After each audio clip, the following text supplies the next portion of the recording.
Making Waves, the podcast to help enhance our personal development. Welcome to the Making Waves podcast by Waves of Positivity. I am your host Aadil, along with SA and Sully. How are you guys doing? Brilliant. What's going on? Fantastic.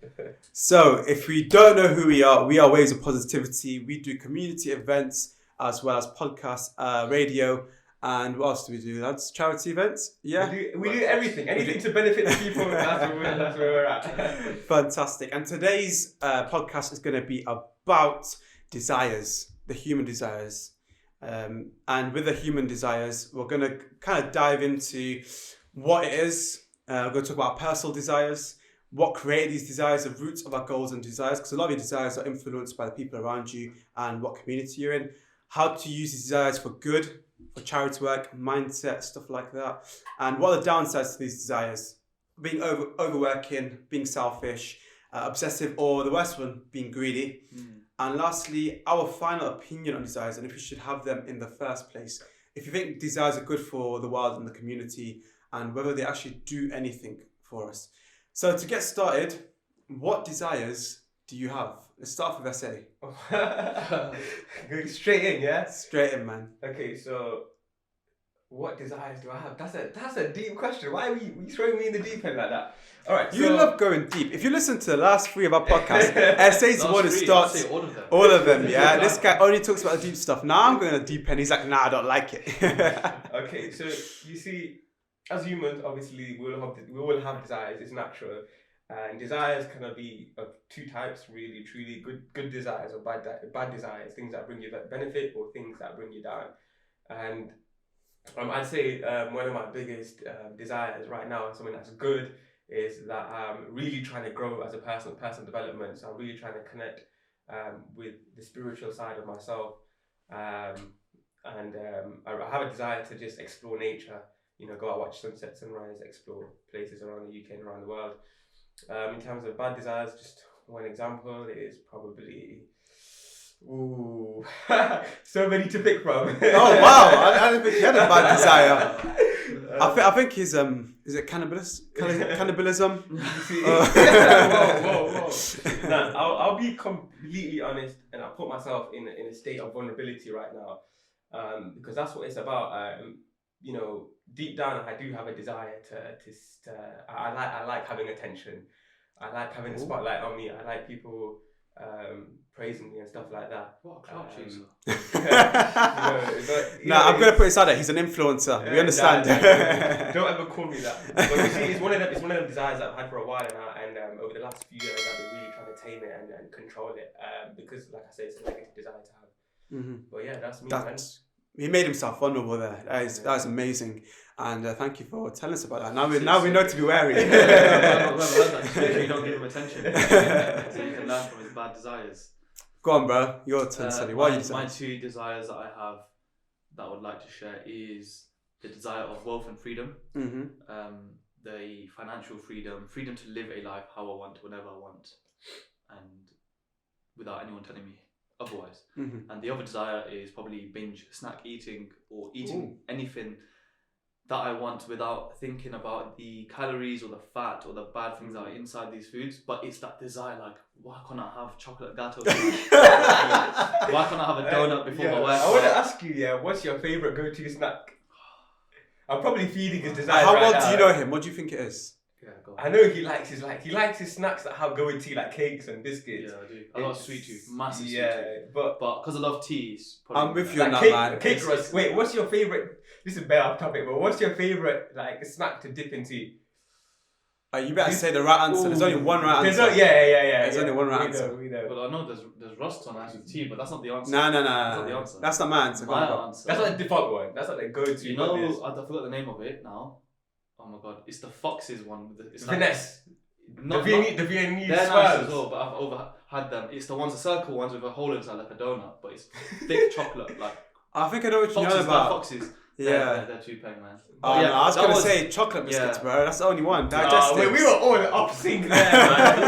That's why we'll have our own taste. Or Biscoff, man. Biscoff's nice. But yeah, those are my desires. I've acknowledged them. I'm working on them as well. What about you? What are your desires? See, I've got 2 desires. one of my desires is to be well. It's a mad one, but I want to be a travel vlogger, man.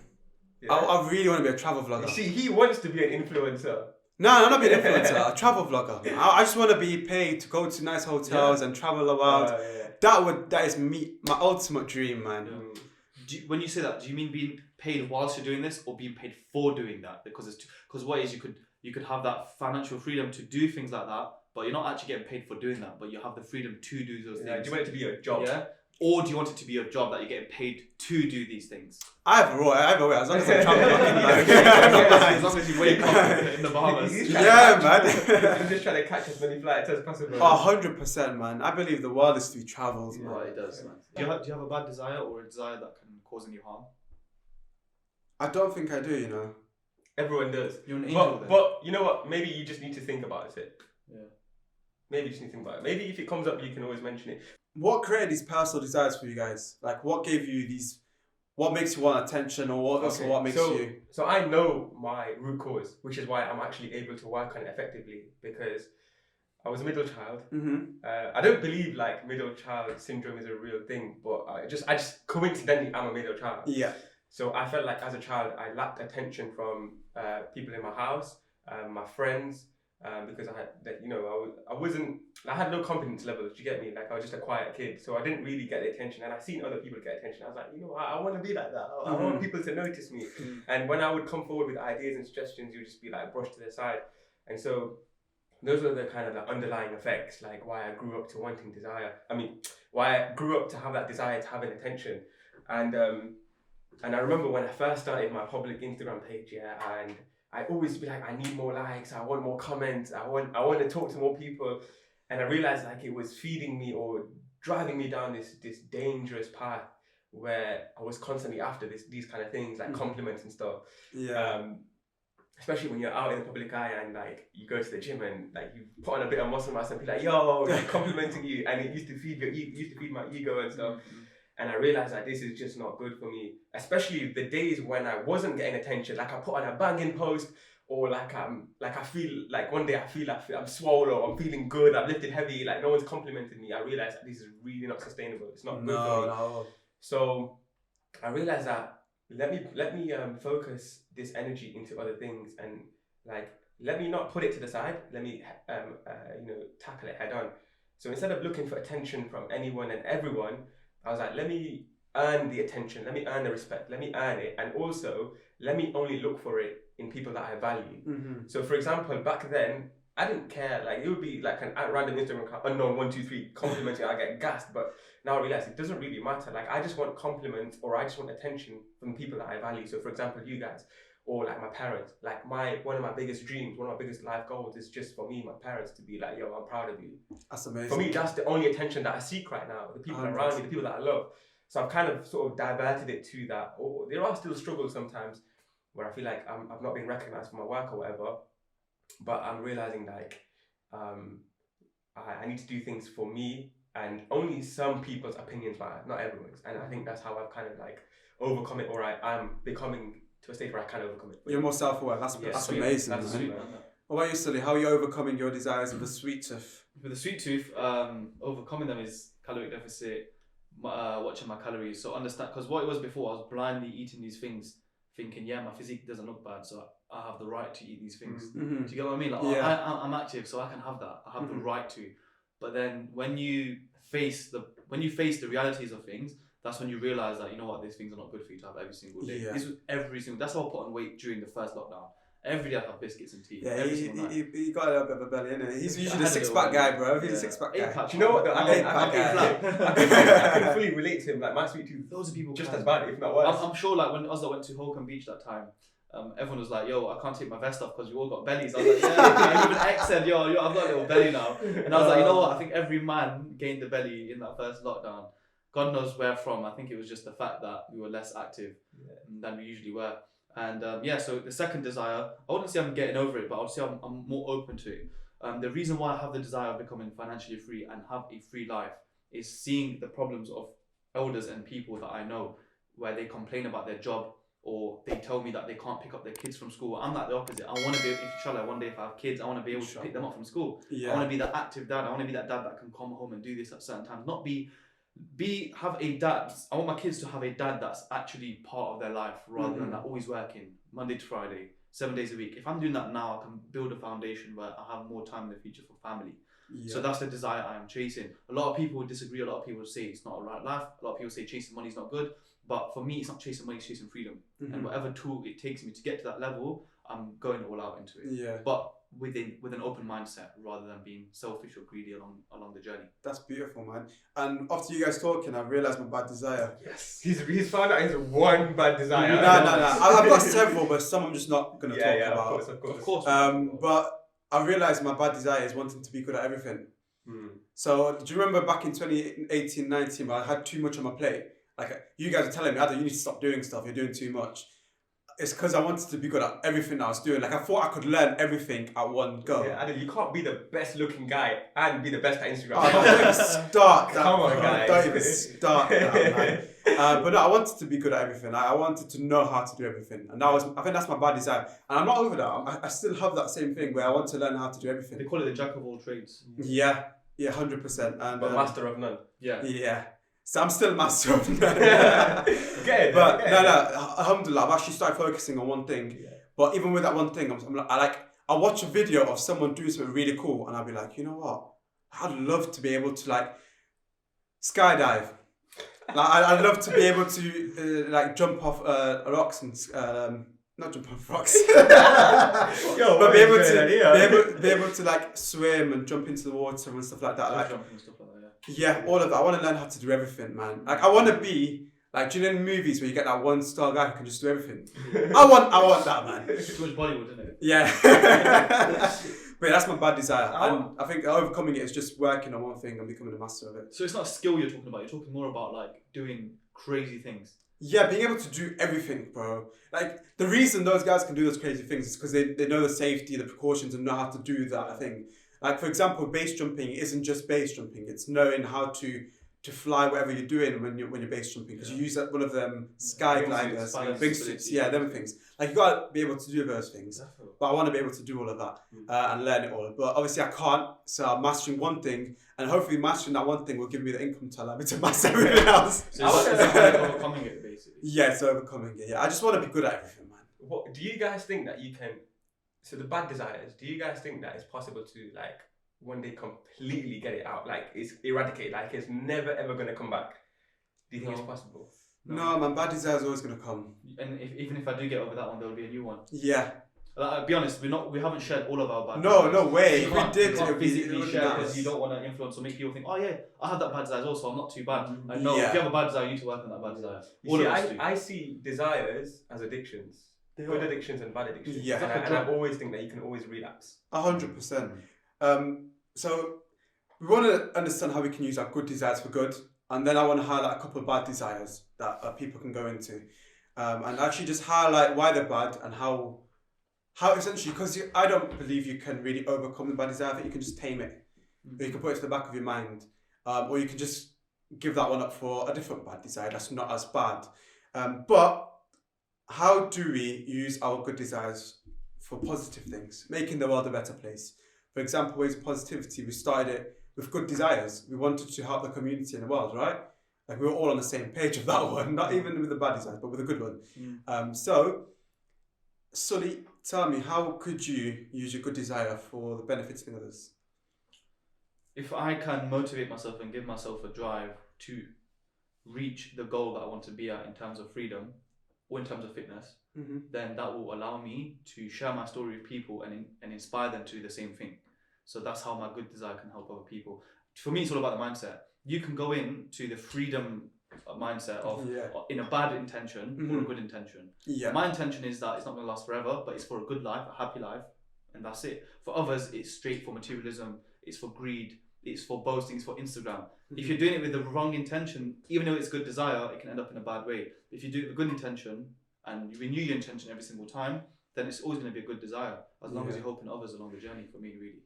Fantastic. What about you, Asa? I agree with that. I mean, like I said, you have good desires and bad desires, but I also think if we're looking at the good desires, they can have good outcomes and bad outcomes. Like, let's say, for example, you might, like you're saying, you have a desire of having wealth. That's not a bad desire, that's a good desire. But within it, it can turn into a good thing or a bad thing. Are you using that wealth for bad things, or are you using it to benefit yourself and the people around you and, you know, the world? That's a banger. So, wait, moment of silence for that point. That was a good point, sorry. So I think even though we might have these good desires, we always need to think about the purpose behind it. And you know, I think every single podcast I've mentioned purpose at least once. But yeah, if you're doing it without a purpose, you will see that that mindless chasing of these desires is just going to lead you, you know, it effectively become a bad desire, because it's going to lead you down a bad road. I think with everything that we do, everything that we chase, although it is personal, we do it, like you might be doing it for yourself, you always need to think, how is it going to affect next man? How is it going to affect the people around me? Especially if you're someone like your mum or your dad. Yeah, like your family. Like I'm like the way I think about it, I've got younger siblings, I've got younger nephews and nieces.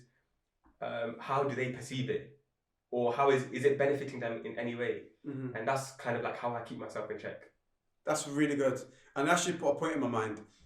So this is completely off topic, but I'll relate it somehow. So I watched a Bollywood movie called Padman.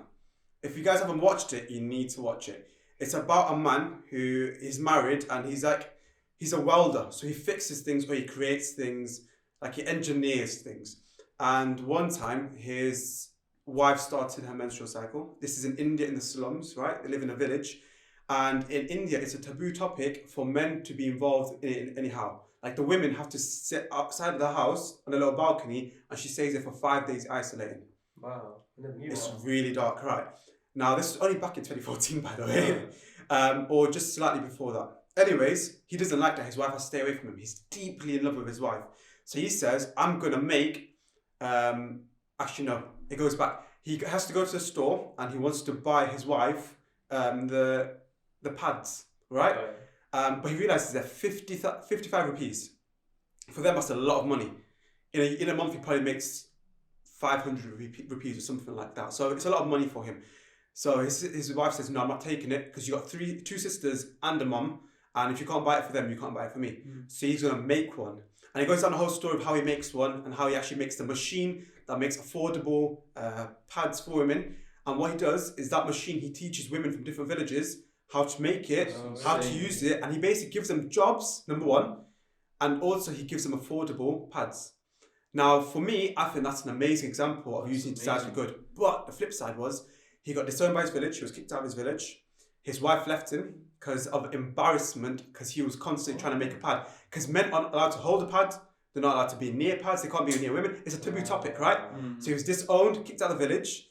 But in modern areas of India, it was fine. So a woman actually helped him set up the whole business. He couldn't talk English, but then he was talking at the United Nations, telling them, and it's based on a true story. Really? I was going to ask, is it based on a true story? It's based on a true story. Watch the movie, it's phenomenal. What's the movie called? Padman. Padman, yeah. So that was the name he was given by the English and the Americans. I mean, he's called Padman because he made pads and he's a man. And that's actually by Amitabh Bachchan. He said, the world's got Superman, Batman, Spider-Man, now they got Padman.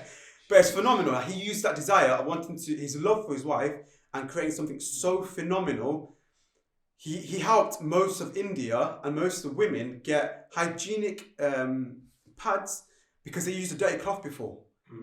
He saved so many lives with that, and then he gave them jobs, taught them how to, made them independent. But I was so motivated. Just coming off of that, that's deep desires. These are deep rooted things within us. They are embedded within us as humans. Yeah, so they are such a big motivating factor for us, and because it's such a big motivating factor, we know that it's either going to lead you right down the path of destruction or right down the path of success and greatness. And in that case, that amazing story, it took him to greatness.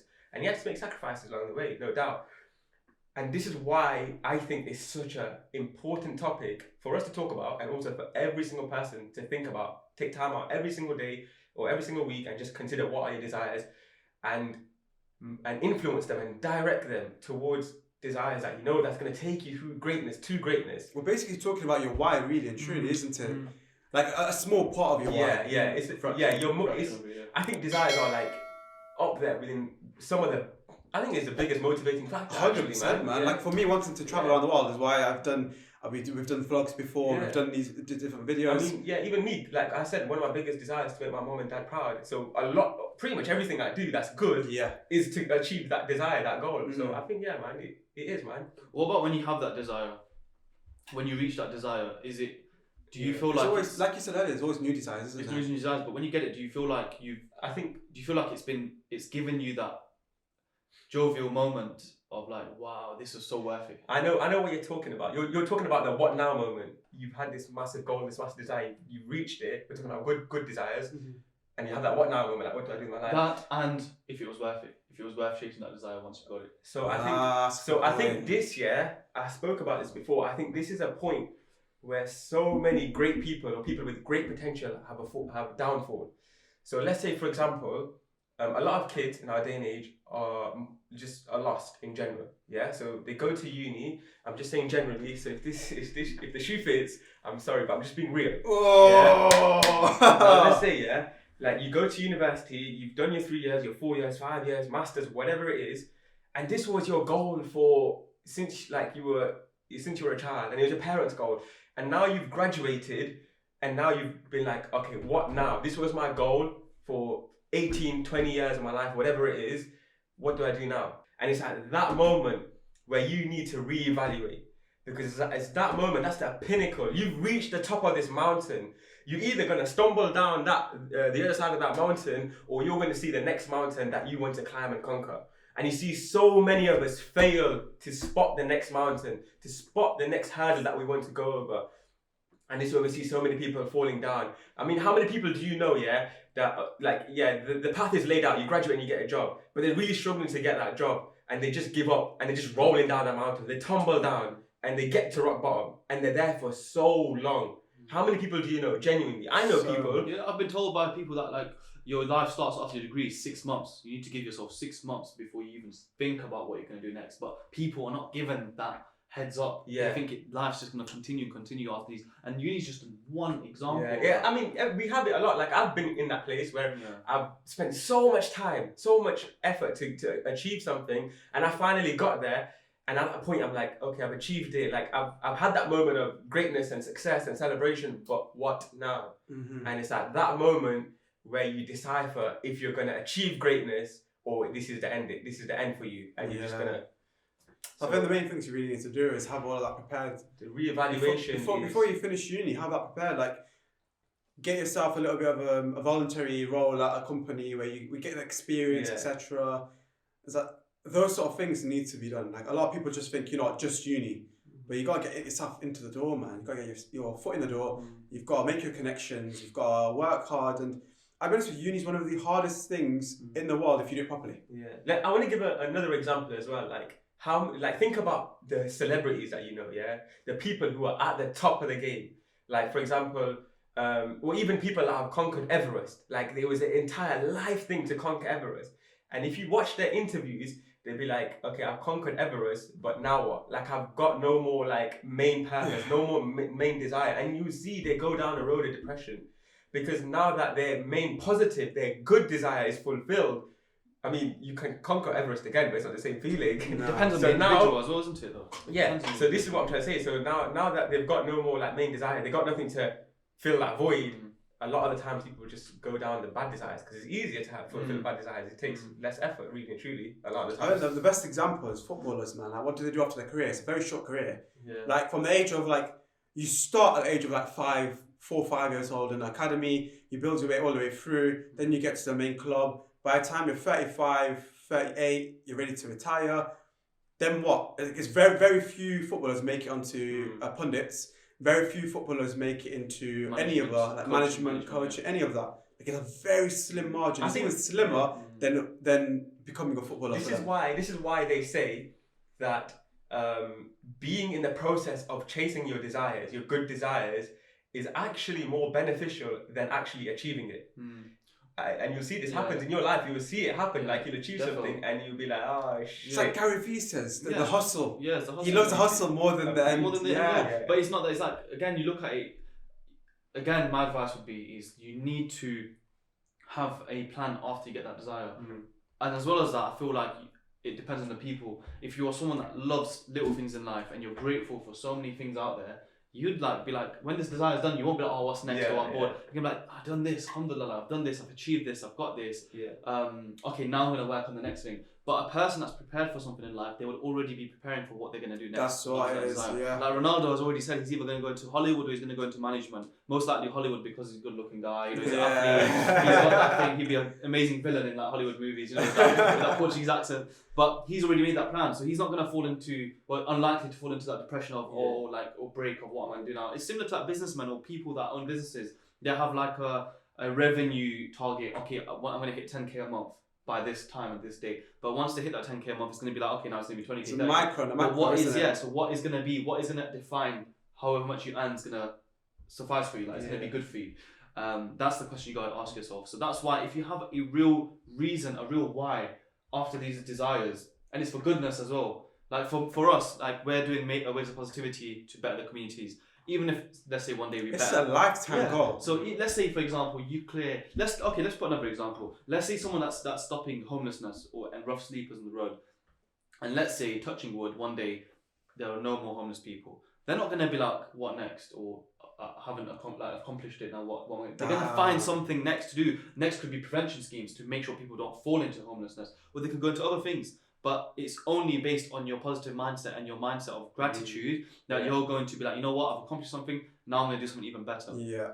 That's how I think of it. Before we move on, the last thing I'll say about this part or this topic is like I genuinely think that we've been blessed, like as people of, like, we're pursuing religion of people of Islam. Like, even if we have no good desires left, like we've accomplished everything, or we just genuinely don't have any like good desires to pursue, like we've been set out by our Lord, like in our religion, that your desire should be to worship me. Your desire should be to make me happy. So I think we've been blessed in that sense that we technically can never feel lost in terms of not having a good desire, if you think about it. It's about having a way of life. It's a way of life. But if we talk about religion has told us that desires are always going to be there. It's our nafs. Yeah. With our nafs, we're always going to be fighting them. Allah's already set out it's going to be it's the biggest battle of your life, because fighting your nafs is a way of praising your Lord. Like staying away from bad things is a way of praising your Lord. So we're going to get to that at the end, but yeah, desires are very important and always going to be there. Our religion has set that out for us, but we're going to talk about it in a way that's beneficial for everyone to learn about good and bad desires, and then how they can battle them, and also how they can use them for good. My way of actually using this for good is whatever desire you have, make sure it's a desire that involves everyone, not just yourself. Like my desire of traveling the world, that's a bit of a selfish desire, but my overall big desire is changing 1 billion lives. Like that's my main desire in life. But I was just going to give an example of one. But the way you can chase your desires is having people around you have the set goals and the same desires as you. Like people that want to do more for others is the main desire you can chase. But if you've got a selfish desire, how does that selfish desire affect your family? Because you're not just one person. You're always going to be a part of many people, or you're going to have a community of many people. How are you helping those people? Like the example I gave earlier about Padman, what he did for India, also put his little village on the map. Like everyone knew that village because of him. Do you know what I mean? Like you doing something selfish for yourself or for others is also helping your wider community. So I think that's the main way. If you're using your desire for good, how do I help bring revenue for others? Or how do I help make life easier for others? And if we look at the richest people in the world, they've made life easier for others. That's how they've become the biggest or the main company in the world, or the most well-known people, because it helps so many other people. But what are the downside to desires? So before we get into that, some of the examples I put down were overworking, being selfish, obsessive, or greedy. So a colleague of mine actually said, there's no point having a goal if you become selfish, because becoming selfish is one of the worst things you can do for yourself and for others, because of all the characteristics it brings with it. So with being selfish, being greedy, being obsessive, are there any others either of you two can think about. Yeah, so for one of my good desires that I've got about working hard and financial freedom and living a life where you can do what you want, how you want, there's obviously side effects to that. Overworking, definitely one of them, and burnout, because if you're working all these hours, because you know that you're going to be doing that now, so you don't have to do so much of it later. That's the core purpose of it. Second thing is instant gratification, because sometimes you feel like, okay, I've reached this step, what can I get now? You don't look at deferred gratification as much. That's just a side effect again. Once you get over it, it's out the window. And if anyone doesn't know about it, we've already done a video about it on Ways of Positivity. Yeah, first few videos, that was amazing. So go check out Instagram at Ways of Positivity Official, and you can know more. Definitely. And another one would be self-micromanaging, because if you're trying to, it's like a race for yourself, like I want to get there, and every single day I need to do this, that to get to that level. And the only way you're going to do that is if you micromanage your day, or you journal what you're doing. If you're not tracking what you're doing, then it's the goal is going to be moved further away from you. Whereas if you track what you're doing, you can actually set a deadline or a task. So self-micromanaging is another very bad disadvantage to my good desire that I have.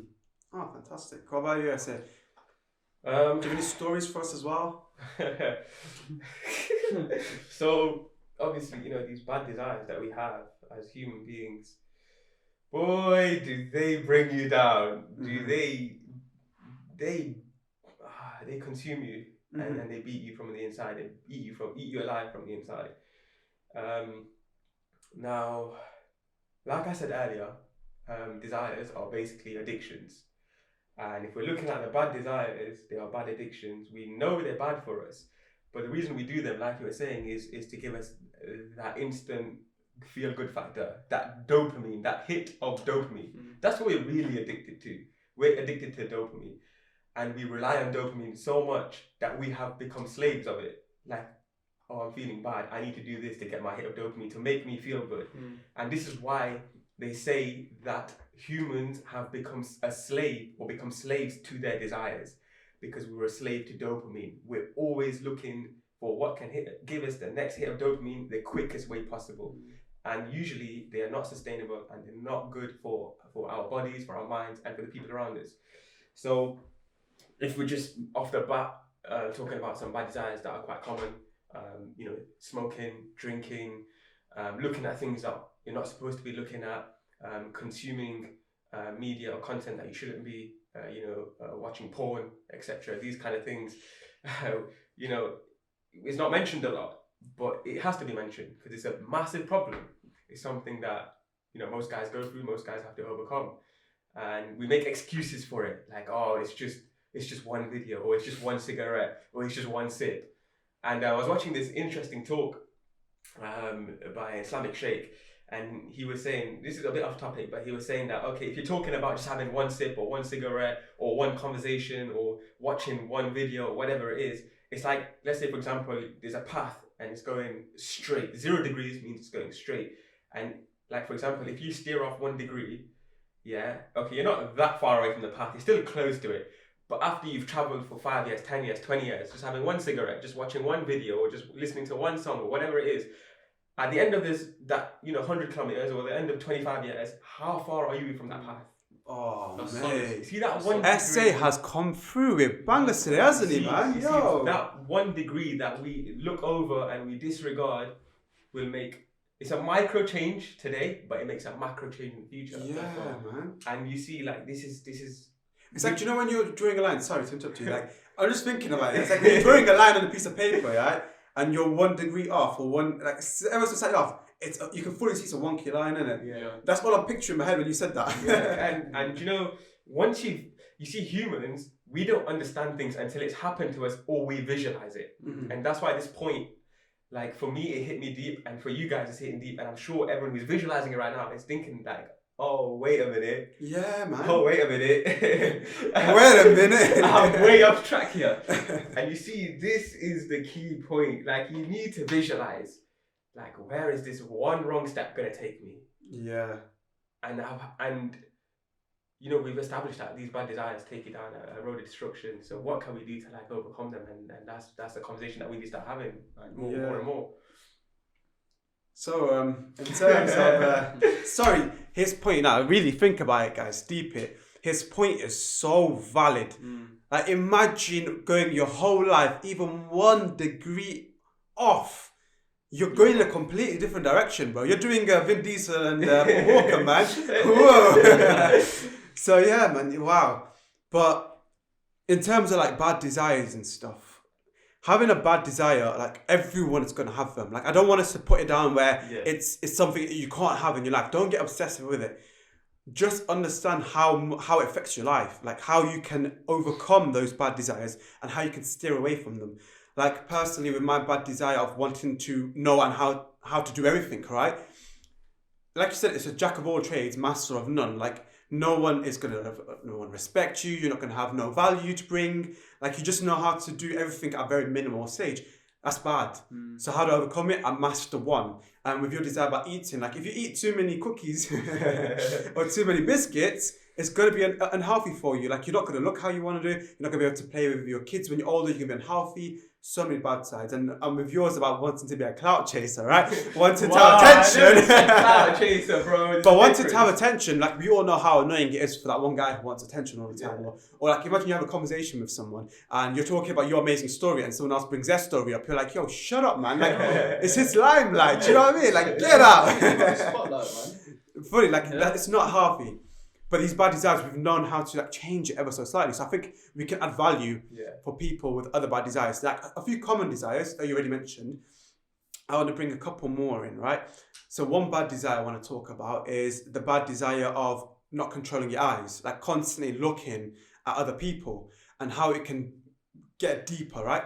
So imagine you're constantly looking at the opposite gender or the same gender, we're not judging, but you're looking at a person that you're attracted to, right? And then you keep looking at different people. And then suddenly you just want to touch, right? You're looking, but now you want to touch. And then suddenly you want to taste or you want to feel. Like there's just so many different things. And then suddenly you now feel entitled.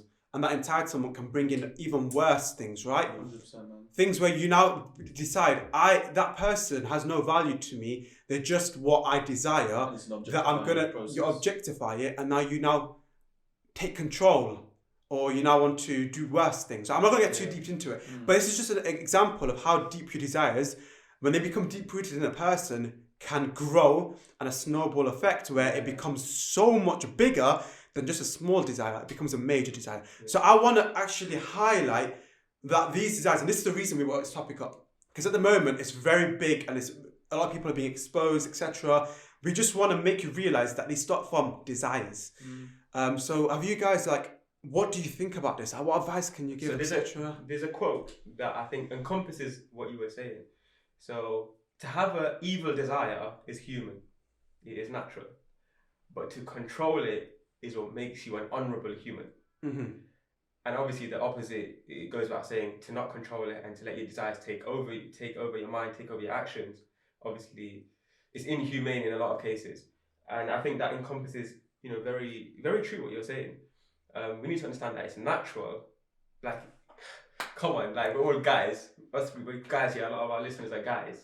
Bro, we have the desire to chase women or look at women or talk to women that we have no right to do so. But what do we do to control it? It makes you a man to be able to control that desire.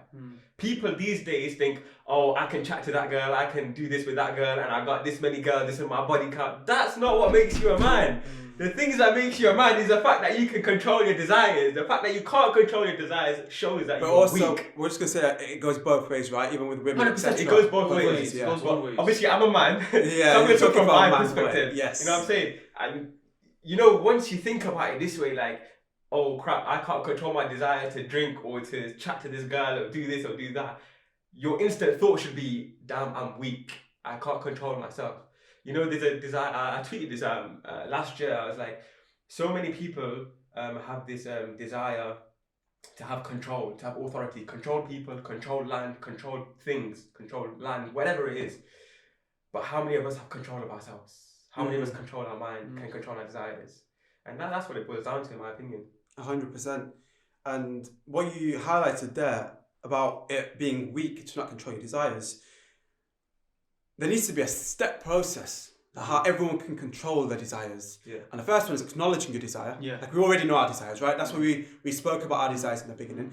And then it's also like these desires, what benefit or what negatives do they bring to me? How bad can it go? Like you need to know where that desire leads to. Yeah. For example, the addiction of smoking, right? Every smoker, you tell them, they've heard it a million times. I know smoking is bad, bro. Don't judge me. It's my vice. Everyone has a vice. But everyone should have the ability to control that vice. Like how many cigarettes you smoke. 20 cigarettes a day causes your lung or your a part in your body to go growth or to like mutate. 20 cigarettes cause a mutation. How many guys you know or girls you know smoke at least 10 cigarettes a day? By the end of the week, you've already caused a massive mutation in your body. But like, no, it's my vice, bro. Let me do it, bro. It's crazy because like it's about acknowledging what's wrong, but it's the addiction again. It's the desire of doing it. And I've learned this by someone who studies psychology with regards to smoking itself. Yeah? The act of smoking. The guy said, that some people are addicted to smoking due to the way people look at them and how it looks cool. Another person said that what they're addicted to is lighting the end of it, which I can agree with. It's very addictive for people that smoke. It's that just lighting the end. When it goes orange, and then you start you inhale it, you toke it. That's another addiction. Another one is people that smoke baki and rollies, and they roll it up and they lick the end and they put it in. That's another addiction. So it's like people just look at an addiction or a desire as one thing, but they don't think about the little things here and there. Little things. Banger! Bro. And we're not here to point fingers at anyone that smokes. Like, at the end of the day, it's down to you. It's your body, not ours. Yeah, we're not talking about smoking. We're talking about desires. But yeah, it's just an example within smoking. We could talk about anything and everything. We could talk about snacks then. How I said it. I might like the process of biting the biscuit. Don't dip in the biscuit. Don't lie. When you got a good cup of tea, that process of breaking open a pack, dipping it in, and having your favourite. Alright, listen, don't get too excited here, bro. Now a man's gonna buy some biscuits after this. But I'll control my desire. But yeah, highlighting these desires. So like I was saying, the first one again, acknowledging. Second one is knowing the good and the bad. The third one is also highlighting, like you're saying, the micros and the macros, like the step-by-step process. What part of it are you addicted to? But the main thing is, how can I nullify it? How can I restrict it? How can I bring it down? I think there's also another step that I would add into it. Go on. So I would say, obviously, you acknowledge it.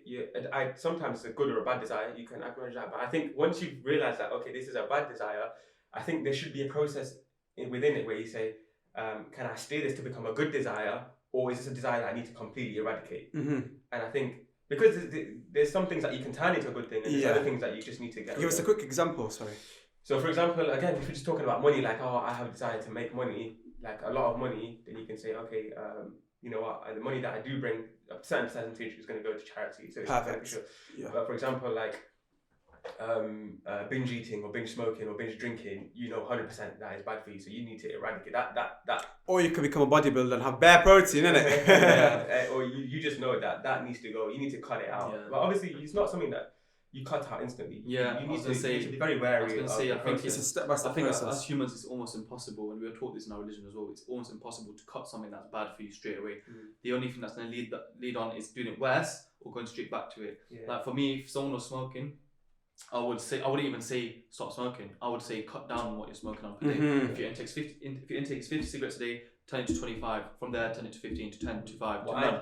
And then to none, I don't say stop smoking. I'd say go to vape now. So you're addicted to nicotine now, or you have been, go into vape. So basically, lessen the harm of what's happening. Make it a steady decline, It's not a crash when you hit the bottom. No. If you do, then the crash is worse. It's so bad. I've seen it happen myself with people around me. I've seen it happen when they try to do something to better themselves, but they just dive straight into it. They come back worse, and not more time because it becomes a habit.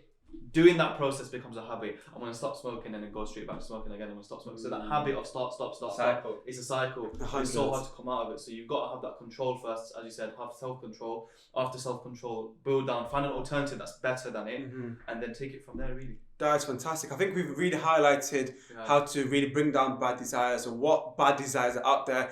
We were just giving some big examples, small examples. Again, use the same thing. Give a steep decline, or not steep decline, a gradual decline. that is it's going to allow you to just really step away from it nicely. All right, Sully, I heard you've got a study about desire. I do indeed. By Dr. Gallen in 2015. He basically identified 4 types of desires, the main ones or causes for them. So physical desire, for example, is called hunger or thirst. That's the desire of eating or drinking, of course. Intellectual desire is called curiosity. Sexual desire is called lust. And economic desire is called consumer demand. And he basically put that together and he gave an elaboration of it, saying that if you remove these expressions of desire and human life as we know, it would cease to exist. Our culture in general and our economy in particular are built on our desire for things and experiences that we do not have. So he's basically saying that it's a fake world that we live whenever we have desires. And if we remove desires, then we don't really have a human life, because there would be no reason to do certain things. That's so true, man. Oh my days. Yeah, because that's what I was thinking earlier. Like, desires are needed. Yeah. They are needed. Essay, what about you, man? So I've just found a brilliant quote that kind of epitomizes everything that I would love to say about this, actually. So the quote goes like this: desires make slaves of kings, and patience makes kings out of slaves. And that's basically what desires are, because if you follow your desires, you're basically if you're mindlessly following your bad desires, you're basically not in control of your mind, because you're just mindlessly following the things that you want or that you think you want. However, if you add patience to the mix over these bad desires, and that means you're in control of your mind, and going back to our very first episode, if you're in control of your mind, you have control over everything. You influence your life. And that's basically it, man. We need to harness the control of our minds. I think that's my biggest message through this podcast so far. Just harness the control of your mind, do things with purpose. Yeah, because like desires overall, in my opinion, it's just, they're always going to be our thoughts. They're going to be our want and need. Like you're talking about, the doctor's statement says it all, really. They're needed for the world to go around. I just feel like if there's less bad desires in your mind, you can basically put out a more positive world, can't you? Like for me, desires are so needed. Desires are what makes the greatest people of all time make the world a better place. So without the desires, those people wouldn't have done anything. So we need good desires. But at the same time, if you can get rid of these bad desires, for example, the one I gave as an example earlier, with the snowball effect of people wanting to do or take control of things that aren't theirs, those bad ones we can remove to make a safer world, to make a better world. So I really think this podcast is just to highlight and remind people to take control of their bad desires before they snowball, and put out more negative energy in the world, and just actually harness your positive energy to want to do better things for people. Very true. For me, it's like it's not to get too deep into it. Like you want to make yourself a better person. You want to improve and perfect your character, your mannerism, who you are as a person. You want to be seen as a positive person, respected, have good reputation, and etc. You need to first identify and acknowledge, as you mentioned earlier. To make a change, you need to acknowledge what you're doing wrong. And when you acknowledge what you're doing wrong, if you don't know how to discipline on that, how to work on it, then you can always ask for advice around you, your parents, your family, your mentors, your network, wherever it is. You can ask them, okay, how can I work on this? This is a bad habit that I've got. This is a bad desire that I've got. How do I work on it? That's literally, and then you build on that and you try to perfect it. As long as you identify what's wrong first, then you're sorted. You're set for life. So, my final remarks on this topic. So we've established everyone has desires. It's natural. It's normal. And we all know that desires are some of the biggest motivators to the output you have in this world. So yeah, if you have good desires and bad desires, you're going to output good or bad into the world. And so we need to make it our mission. We need to make it our purpose. We need to make it our desire to control our desires and to navigate them in the right direction. And I truly, truly believe that if we take a moment to self-reflect and think about our desires, like you're saying, our output in the world will be so positive. And not only that, like I'm talking from personal experience now, like it's changed my life over the last 6 months. Literally 6 months, bro. Like my life is just so much better. So that's all I'd say, man. We love to see it.